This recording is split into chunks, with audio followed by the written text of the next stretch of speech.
What up, guys? It's YCD time. I'm going to entitle this one Being Aggressive, Attacking the Meta. Basically, what is attacking the meta?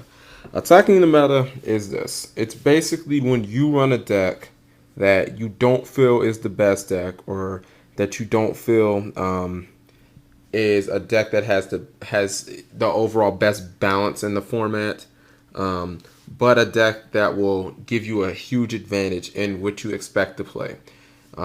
Two prime examples of this would be Angel Flores at YCS LA. He played Herald Beat, and he played stuff like Doom Calibers because he was heavily anticipating the Saber matchup, or Frazier Smith at YCS Atlanta, where he basically teched his deck just to beat the the Gravekeepers. He basically made that deck specifically to handle plants, as he anticipated that would be most of the meta, and it showed that it was. So right now, the two most popular and the two biggest decks in the American meta are, without a doubt, Plant Synchro and Gravekeepers. Everything else is pretty much secondary. Gravekeepers obviously skyrocketed by the win at YCS Atlanta. So, with that being said, these are two decks at, I'll say, the regional level, because unfortunately there isn't a YCS in January. Because if there was, I really think that they could have success on the YCS level. That are really good picks right now, just because they really have good matchups against these two decks. They can really dominate. The first deck I want to talk about is Machinas. I really like Machinas. I like the fact that gadgets are floaters, Machina Gear Frame are floaters. Cards like that can really handle some of the cards that create big problems in Plant Synchro. Ryko is a really hard card to get around when you play like Black Wings or Hero Beat or decks like that. Ryko creates problems, but if you just, you summon a gadget and attack a Ryko, you have to blow up a gadget. Or the same thing with Gear Frame. I mean, you +1. So, Machina Fortress also creates problems for their synchros. They can't run over it with Stardust. It kills any of their other synchros. Unless they have Titanial and like another plane on the field, it creates big problems for that. They can't really Ryko it, otherwise they're going to lose a card out their hand. Machina Fortress definitely creates some really big problems for that deck. I also absolutely am in love with Solidarity right now. I feel like this card is just excellent. I mean, once you get like Solidarity and like a gadget, I mean, it puts a lot of pressure on just about any deck in the meta to kind of answer that. When you're summoning 21 and 2200 attack gadgets, and your opponent is just setting like Rykos, and even their big defensive wall, that desperation play of setting Debris Dragon, unfortunately even that doesn't stop when you have 21 and 22 gadgets. So I feel that can really keep the pressure on them. And also, Plant Synchro is a deck that does take a lot of direct attacks. They're really not concerned if you swarm them, because they feel like they can just Black Rose you back or whatever. Well, that's when cards like Limiter Removal come in. Against decks like Necro Valley or, Plant Synchro, Limiter is just always that ace in the hole. I don't know if a lot of people realize this, but let's say you have Solidarity face up and you play Machina Fortress.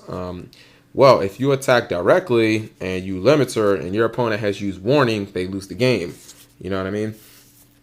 So that's just something interesting, because this guy goes up to 33. Limiter makes him 66. So, I mean, it's really nice to know that you have game-ending plays like that. And Solidarity is just, it puts in some serious work against the Necro Valley matchup, because the deck wins a lot of times just by the fact that all their monsters are supersized. They're all 2,000 attackers. Well, it really doesn't matter when your gadgets are 21 and 22 and 2,000. You know what I mean? If you summon Gear Frame and you have Solidarity on the field, there basically isn't anything in the entire Gravekeeper deck that can stop you. You just attack, and just run their shit over, and it puts pressure on them, and they'll lose. You know what I mean? And then my second deck I really like to talk about is Gladiators, which have basically just fallen off the map completely, which is odd because they have such a fantastic matchup against these two decks. We'll start first with the Gravekeeper match. And why I like Glads in that match is Gravekeeper is a deck that sets like hell. They'll set Recruiter, they'll set Spy. I mean, they set a lot of cards. Well, Glads are a deck that can take advantage of that because, you know, even if you don't kill Spy, you can just attack, tag out for Murmillo, make it blow up a card, tag out for Bestiari, blow up Necro Valley, tag out for Secator, keep it protected, you know, do some shenanigans right there. It's a deck that it likes when you have monsters that sit in defense because Glads can make advantage off of that. And they have ways to easily get around Necro Valley because they can just pop it with Bestiari. So that's always a bonus. And then just, I mean, once you get Chariot against Gravekeepers, like, they can't win. They don't really play spell and trap removal. So, I mean, you get this, it doesn't really matter what they do. You just keep Chariot in them and you'll win the game. If they happen to try and play Necro Valley so that you can't quest it back, then you just Bestiari Necro Valley and then you just continue to Chariot Chuckle. And I really like them against the plant matchup because unless they can kind of bait you into using 2 Chariots in 1 turn, it's another deck that you can just simply control. You know, this is a deck, again, that just sets a lot of cards, sets. If they happen to play Decree, it doesn't really do that much damage against you because it lets you free release into Gryzaris. You can just Bestiari, blow it up. So that's not really that big of a problem. Chariot, same kind of issue, same kind of thing, just puts in some serious work against Dandelion, against Rykos and stuff like that, Sangan. And in addition, you get some serious Radiari play in there. Radiari just wrecks their graveyard up and down. I mean, the only thing that really hurts you in that matchup is like Cold Wave. If they don't Cold Wave you, Plant Synchro can't beat Gladiator Beast. So again, I really like taking this kind of stand in Yu-Gi-Oh! And I'm actually consider playing Glads at my next regional. I didn't get to go to my last one because obviously I was moving. But I will say this, it's kind of a high risk, high reward move. You know, if you're playing an 8 to 9 round regional right now, you're probably between Plant Synchro and Gravekeepers. I would say I'd go so far as maybe about 5 of the matches right now will probably be these 2 decks.